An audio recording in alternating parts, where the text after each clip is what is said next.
Hi,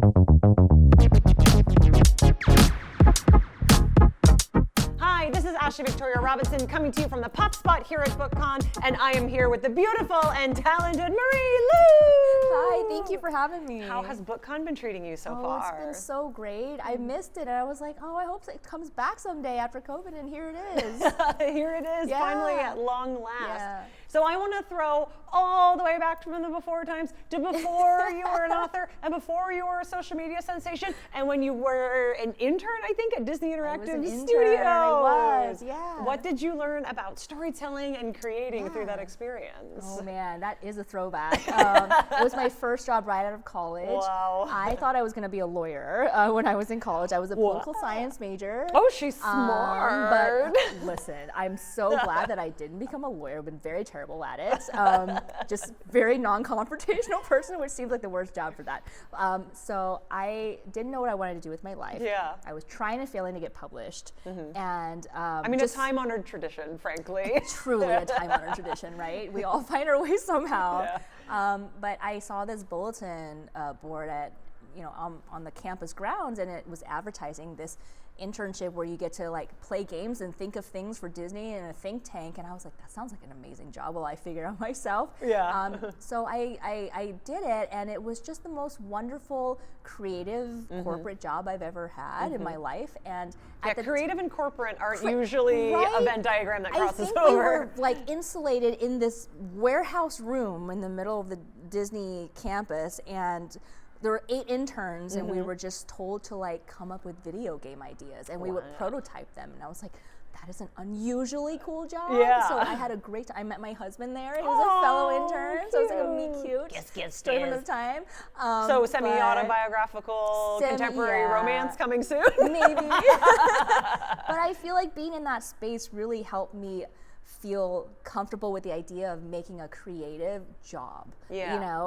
At that time I wasn't sure if I had the chops to be in a creative job or to, be a professional writer, and that maybe it wasn't in the cards for me, but suddenly I was in this job where I was surrounded by other creative people, and I was like, this can happen, I can make this work, and it kind of gave me my writing inspiration back and helped me kind of see story as like a viable future, that I could be in. So did learning how to world build in that capacity affect the way that you world and character build here on the page? It did. It's weird to think about for me now, but I think that game mechanics are kind of naturally match up with the, instinctive beats of a story that we are kind of all drawn to. So things like leveling up, or collecting items, or, building your team of like misfits that all have different skills and talents. You are particularly good at that. Oh, thank you. Yeah, you can kind of see the game mechanics creeping into the story. Game theory. Yeah, the two of them have a lot of similarities to me. So I know you have a new YA duology coming out, starting to come out in October of this year. Mortal Things, what can you tease us about it? So Mortal Things, I'm so excited. I think it's like my first time talking about it here. I'm so excited to talk about it. So some years ago, I was lucky enough to spend several months in London. And it's one of my favorite cities in the world. Correct. And what I love about it is that there's layers everywhere you go. You turn the corner and suddenly you're in like a 17th century graveyard, and there's like a tombstone about it, like a Victorian clown or whatever, and you're just like, what? Or you turn the corner and suddenly you're in like, a place that used to be a palace, where there's just layers and layers of history, and like you're walking along the Thames and there's like a little stone seat carved into it, and they're like, that's where medieval ferrymen used to rest, and I'm like, what? It's so magical to me. And every place in London felt like that, and I had this feeling of like, what if I made that magic literal? And so I thought of this version of our world, a version of London where the whole world, where everything that's done is caused by hundreds and hundreds of gods, and the way they do it is through mortals. So there's mortals all over the world that are chosen in some capacity to work for the gods, and they're called harbingers. And so the story is about this girl named Rose, who is chosen to become a harbinger for the god of death, and how she ends up having to have this rivalry against a fellow harbinger who is this boy named Etienne who works for the god of lies, and they're just clashing against each other, and it was so much fun to build. And I'm excited for it to come out and to share with people. Also, his name being Etienne is a little bit French, a little bit of a classical rivalry between England and France there. He's fun. I love a good scoundrel, a little rascal, so he's a bit of that. Yeah. Ooh, speaking of scoundrels and rascals, and you said earlier that you were conflict averse. Which is why you're like, it's a good thing that I'm not a lawyer, because I want to ask you about Adelina, who, of all your protagonists, I would say, is the problematic fave. She's full of darkness, but we love her for that. So when you were writing her, how did you keep her gray enough to be likable, but dark enough to be challenging? Yeah, Adelina remains by far the most difficult character I've had to write, and it's because she fought with me constantly while I was writing her.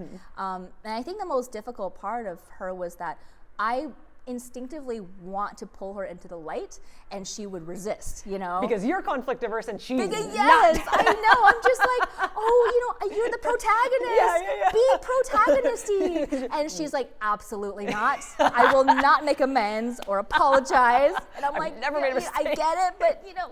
So we just had this like, I know this is like, she's a figment of my imagination, but like I did feel that pull all the time with her. And I realized eventually that like this was why I wanted to write about her, was that she is, you know, we've got these protagonists who usually rise above the occasion. And I just wanted to know, like, what happens when you don't rise above? What happens when you do fall? And you're just like, you know what? Screw everything, everyone. I'm going to the dark side. And I realized like that difficulty was why I wanted to write about her. Compelling. If she is your most dark character, who do you think is your most morally pure? Ooh, morally pure. Gosh. Because you're also spoiled for choice, but everyone has their. I'm going. I like have a lot of morally gray characters. So I'm like, who do I have that's pure?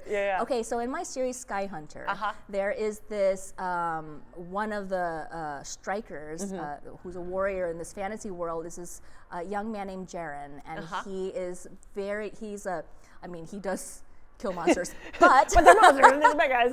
But he's like otherwise very soft and sweet and kind of, you know, the person that you kind of want to protect. And he's probably one of the more pure ones. Yeah, he's a good boy. We like him. Yeah. You also have written Batman, and you uniquely have written Batman in prose, which is not always what we think of when we think of somebody sitting down to tell a story about Batman. So how did you approach such an iconic character and in such an atypical medium? Oh, it was very stressful. I feel like it was like my one time to get to like write a character like Bruce. I still remember when DC / Random House came and they're like, oh, you know, which superhero would you like to write for DC? I was like, Batman, Batman or bust, you know? And it was just so, I was so excited, and then I was like, oh no. Now I have to write Batman. I've chosen Batman. And it was only so the most interesting loaded, and strange. popular superhero of all Oh time. yes, no pressure, no pressure. It was so cool, but also fun stressful to explore this time period that at the time, I don't know about now, but at least in the comics or in pop culture, there has been nothing written about Bruce Wayne in his teenage years. You know, it was like no, you were very much a trendsetter in that. Oh, thank you. He was like 8, and then he was 40. You know, and I'm like, what happened in the middle when he like had his trust funds open or whatever? You know, he's like dealing with life.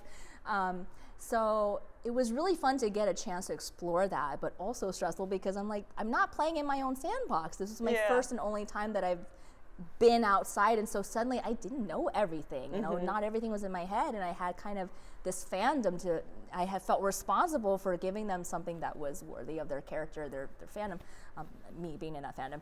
And so I remember just feeling very unsure about things, and I would be constantly even like, can I do this? Can I use this character? Can I mention so-and-so? And, you know, DC would be like, yes, no, yes, no. And so it was really fun, but a very different kind of challenge. I think you really slayed it. Oh, thank you. You're welcome. Thank you. Before I let you go, here in the Popverse, we celebrate the best in TV, movies, comics, and books. So what are you geeking out about that you're not working on? What's something you're just enjoying right now? Okay, so I am geeking out about BTS's Arirang album. I have been ARMY for a while, and so music is one of those creative arts categories where I have absolutely zero talent or understanding. So it feels like magic to me when I hear great music, you know? And so growing up, there was like zero Asian rep in music, especially in America. So it means so much to me to see them kind of like hitting the stratosphere of success all around the world, and also they just make great music and they seem like really good humans. Yeah. Anyway, I love their new album. I'm so excited for their concerts, and I feel like they're the real deal. Just like real creative artists who are perfecting their craft. And will fellow Army members spot you on the tour at the concerts absolutely. this year? Yeah, I'll have my little Army bomb. Marie, thank you so much for joining us here in the Pop Spot today. Thank you so much for having me.